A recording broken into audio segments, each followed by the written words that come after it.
I'm gonna show you how to make this. This works for any 3D object, but I'll show you guys with a laptop because the screen is quite challenging and we will not use Blender.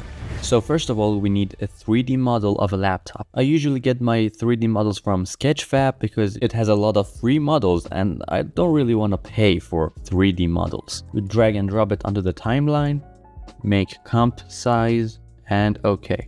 We bring it down a bit to match the scene. Then we create a green solid. Before we do anything with this green solid, we just pre-comp it and call this layer screen. Now we turn this into a 3D layer. Go here, select two views and select left. Now we're gonna match this with the screen of the laptop. First, I'll decrease its opacity so I can see the actual laptop through it and adjust everything. So first let's scale everything down to like 45. We go here and rotate this. It's good enough now. Let's scale it down a bit more. 42 maybe. Yeah, now that matches. Now we just draw a mask around the green screen to make sure it doesn't stick out from the edges. Q for rectangle tool, just like that. Doesn't have to be perfect because it goes back through the frame of the laptop, so it's not that important. It's just that sometimes it sticks out through the corners and we don't want that. Bring back the opacity, and to make sure it doesn't move like this, we're gonna parent the screen to the laptop and lock it. So now let's add a camera. Let's pick a 50mm camera to have a better look.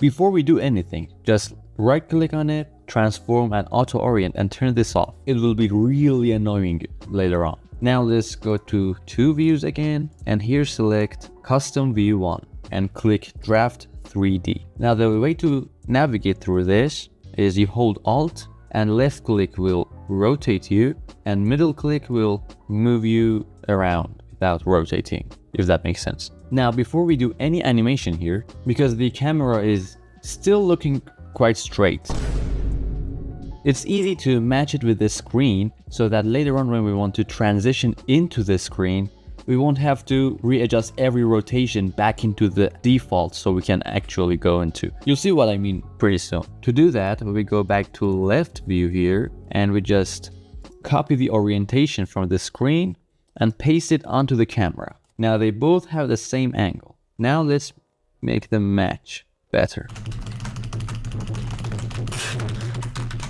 Okay, great. Now it looks like a 2D thing. Now to keep it, we're gonna add a keyframe on orientation and position of the camera and drag it all the way to the end. And now is the fun part. We're now going to animate this camera to make that cool effect. So we go back to custom view 1, come to the middle of the timeline around here, go here and select the camera, turn the laptop back on and come here. So first of all, we're gonna do a zoom back like this, rotation and go down like that. See, we're going inside the laptop. See what I mean? Then we go even further back in time, do some sort of random camera animation like this. I'm not gonna pay too much attention to it because it's just for the tutorial's sake, but you can create something actually cool. We have a rotation, we come here and we go inside. Nice. Now let's spread the keyframes in a way that makes sense, like 1 second for first part, 1 second for the second part, like that. Now the motion is too sharp. Look at this. Oh, it's ass. So let's fix that. We're gonna select all the position keyframes, right click, keyframe interpolation, and come to the spatial interpolation and set Bezier. Now we can come here and we can smooth out the path. Let's first go to top view, do it like this. Should be fine. Left view. I'm not gonna spend too much time on it to keep this video short, so you get the idea. See, now it's much smoother, but still not good. Now we're gonna select everything, press F9 to easy ease, and go inside the graph editor and select edit speed graph. Now we're gonna do something like this here. It's still not good enough for me, I don't like this, but it's good enough for the sake of this tutorial. I can spend a whole hour trying to make this look really smooth, but it's good enough for now, you get the idea. Now, let's go inside this green comp, get rid of this green bullshit, and add our footage. Make it fit. I want this plane crashing to happen exactly at this last keyframe of our camera. So it's at 2 seconds. We're gonna bring it along so it matches well. Crash, boom. Scale it so it matches everything. Now I'm gonna speed through the color grading and this screen effect. But if you wanna know how I do this screen texture thing, you can watch my previous video, I explain it in great detail. Okay, so now that that's done, we're gonna select everything here and pre-comp it. We're gonna add a black solid to kind of make up for those transparent stripes here. If you watched my previous video, you know exactly what I mean. Next, we're gonna add another adjustment layer with CC Vignette. Now to make this effect of the frame of the laptop to make it more realistic, again, I've explained this in my previous video, but I'll go through it again. We'll add a white solid, come up here to layer, layer styles, and inner shadow. We'll open up the settings, set the distance to 0, choke like 12%, and size to maybe 50. So now we have that shadow, but we won't see it here yet because it's going actually under this frame. So we're gonna select this and do something like this. Now we just have to adjust it with the frame, blend mode to multiply. Now before we finish up the transition, I want to add some lights here to make it more realistic. We have a blue light here coming from the keyboard, we have a white light coming from the screen, and we can have some backlight here to make out the rim of the laptop. So we're gonna add new light, point, select this blue color, and set the radius to like 2000. You can see now everything is looking blue because it switched from the default lighting of After Effects to our manual lighting. So let's put this light here on the keyboard. And it looks pretty good. It looks in place.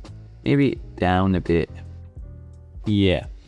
Now we add another light and set this one to white. Let's set the radius to 3000 this time. Bring it back here and up to make it look like a lamp inside the room. Now the lighting looks decent, but let's add a backlight too. Bring it back, bring it down. So that should be pretty good. This was a default lighting of After Effects. This is our manual lighting, which is very more realistic in my opinion. Now let's finalize the transition. The transition is going to happen here. So we're gonna duplicate this screen layer by Control D, bring it up here and select everything else and pre-comp. I'll just call it everything else. I know it looks weird, but it doesn't matter. We're just gonna turn off the 3D. We're gonna reset rotation. We're gonna reset scale and reset position. And we're also going to delete the mask. Then we go inside the screen. After the transition happens, we don't really want this vignette thing anymore, right? So we'll just bring up opacity on these two, 3 frames back, set to 100, back to the middle, 3 frames forward, and set these to 0. Then we select them, F9 to easy ease, graph editor, and we do it like this. Drag this all the way and drag this one midway. See that now smoothly goes away. We go to the screen footage layer and we set those exact same keyframes for the screen effect layer. Can see now we get that transition too. Now we come back here, we drag this all the way to this side. Drag it like 2 frames back, bring up opacity, keyframe at the beginning for 0, 2 frames forward and set it to 100. F9, and it looks like we can zoom it a bit to mesh the laptop better. Now the next step to make it look better is we add another adjustment layer.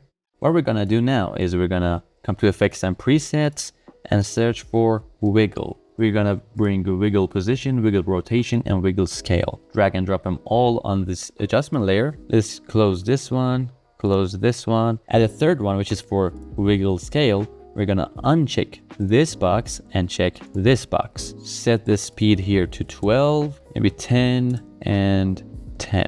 Then we keyframe wiggle amount on all three of them. Set the rotation amount to like 0.5. We don't want it to be too much. Set the scale amount to like 3. We go back 4 frames and set them all to 0. Actually, let's match them with here. Copy these and go 1, 2, 3, 4, paste. See, now we have that shake effect. Let's select everything and hit easy ease. Now let's bring these 3 back and bring these 3 a bit forward. Yeah, nice. Now we might get some empty edges around here, like here, you see, and we want to get rid of that. So we bring up motion tile, drag and drop it here, output height to 110, width 110, and check mirror edges. To make it look more realistic, we're gonna turn on motion blur on all these layers. Now it looks better.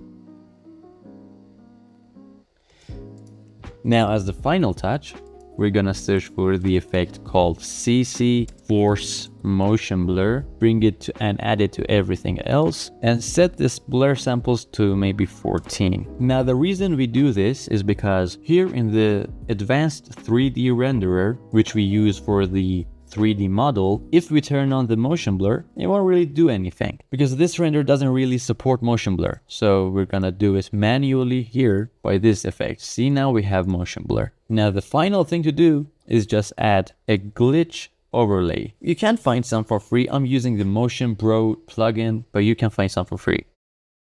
Set the blend mode to add, and it's done. I've got a ton of tutorials coming for you guys and it's gonna be lit. So please subscribe. Bye.